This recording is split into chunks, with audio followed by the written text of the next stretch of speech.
Hari ini saya merenungkan apa yang Yesus katakan di dalam Matius pasal yang ke-7 ayat 13 sampai dengan ayat yang ke-14. Masuklah melalui pintu yang sesak itu, karena lebarlah pintu dan luaslah jalan yang menuju kepada kebinasaan, dan banyak orang yang masuk melaluinya. Karena sesaklah pintu dan sempitlah jalan yang menuju kepada kehidupan, dan sedikitlah orang yang mendapatinya. Saudaraku, Tuhan Yesus mengajarkan kepada kita tentang kehidupan yang akan kita lalui bahkan setelah kita menjadi orang-orang yang percaya kepada Yesus. Ada dua pilihan jalan yang Tuhan berikan, jalan yang lebar dan jalan yang sempit. Ketika kita memikirkan, merenungkan tentang jalan, maka ini menunjuk kepada sebuah perjalanan yang saudara dan saya lalui.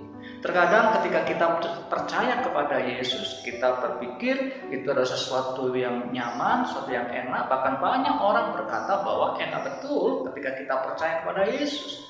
Hidup disucikan, hidup bebas dari dosa. Benarkah itu, saudaraku?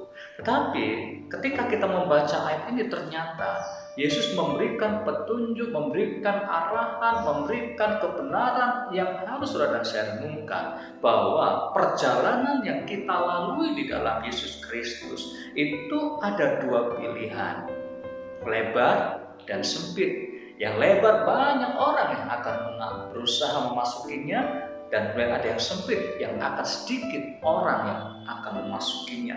Bahkan dalam Lukas dikatakan, berjuanglah untuk masuk melalui pintu yang sesak itu. Sebab aku berkata kepadamu, banyak orang akan berusaha untuk masuk tetapi tidak akan dapat. Malah dapat dikatakan Tuhan Yesus mengarahkan kita untuk melalui jalan yang sempit. Ternyata percaya Yesus, ikut jalan dalam Tuhan, ada tantangan yang di sana, ada satu kehidupan yang menantang, ada satu kehidupan yang tidak mudah, ada kesukaran, ada kesulitan, ada tantangan di sana. Tetapi Yesus mendorong kita untuk tetap melaluinya. Saudara dan saya adalah orang yang diselamatkan oleh kemurahan-Nya. Kita berada di jalan-jalan yang benar, karena Yesus berkata, akulah jalan, kebenaran, dan hidup. Tetapi ketika kita mengikut Yesus, maka firman Tuhan juga berkata dalam Kolose pasal yang ke-2 ayat yang ke-6, kamu telah menerima Kristus Yesus Tuhan kita, karena itu hendaklah hidupmu tetap di dalam Dia.